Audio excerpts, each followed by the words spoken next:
neither of us really knew anything about Calgary. We knew very little about Calgary. We knew roughly where it was, but Winter Olympics. Winter Olympics, yeah, and some distant relatives. Yeah. But it wasn't. We didn't have any preconceptions about it at all, and that seemed very exciting to go somewhere where we can. Okay, we'll take a set of concerns, but we'll just have them perhaps kind of really unsettled and thrown up in the air and made to rethink some of these ideas that we've been thinking about, but within a very particular context. We want to spend some time exploring what that is, what the material itself is, and how that how we relate to that, and explore some of those aspects, which in an urban environment like Glasgow is kind of harder to do.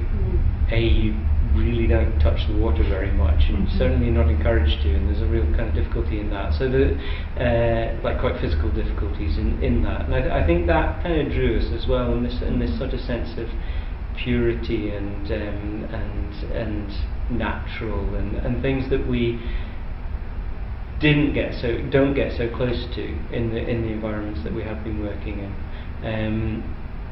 And of course those are all, you know, so when I say natural, I'm not saying that, you know, we wanted to come here because, hey, like it's an unspoilt natural beauty, but we were really interested in what that meant, what that perception of natural and pure and it's, you know, the river, what's the saying about never the same river twice, you know, never forget the same river twice.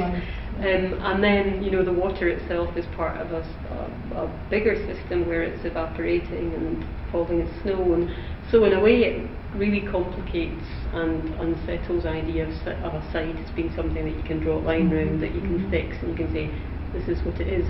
So I think it made total sense for us to go, well, we're looking at water, we need to think about how water, and how not just the Bow River, but the water within Alberta, and you can't go very far when you're just holding the water in your hands.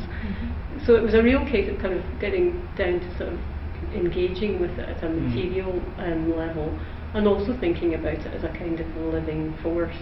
So, you know, when you're talking about the borrowing, we started thinking about, well, we're not, you know, water doesn't disappear, water's always there, so really what we're doing is borrowing it, and let's actually take it a stage further and go, let's give the river the respect to say, can we borrow some water from you?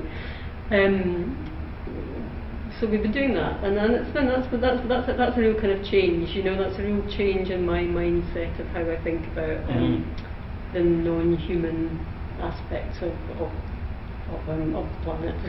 We're just really trying to think about how water manifests, and people's relationship with water manifests in different contexts.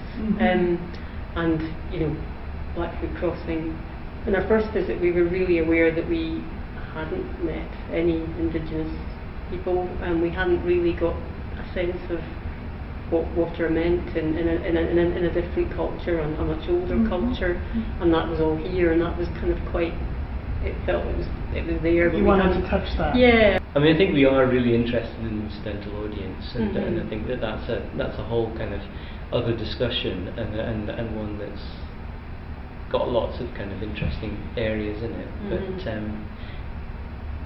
But all the work effectively that we've done whilst we've been here has been to an incidental audience, and sometimes that audience hasn't been human, which has been quite interesting. With a deer watching us today, actually. Very interesting. Very interesting indeed.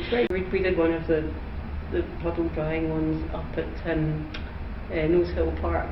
Yeah. And it was a bit of sort of dried earth, because we wanted to try look at different surfaces, and it was near the entrance, and that was actually really funny. So it took ages because it was very porous, and lots of people came past and asked us, yeah, we are watching a puddle drying. It's the kind of thing that gives contemporary art a bad name. But you know, it's kind of, but actually we got into really interesting conversations, and we sometimes touched on things like the flood and how, you know, building and covering over surfaces with concrete, that affects how water passes through a city or not. And so a bit of stormwater education. Yeah, so there's a little bit, you know, looking at this microcosmic thing almost, but thinking about it.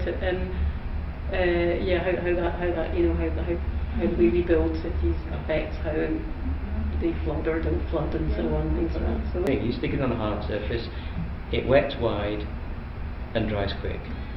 You stick it on on a porous surface, then it wets not very wide and dries very slowly. And again, it's a bit like, but in a way, maybe little things like that, and doing them in visual ways that are, it's like a time lapse, so you can see it and you see it happening. So maybe that just kind of sinks in. It did with me, and I don't know, maybe that does sink in better. Interesting. And I think some of them are very beautiful actually. Yeah, they become nice. They do become. Gorgeous. Yeah, one of my colleagues back in Glasgow just spent 20 minutes watching. She had work to do.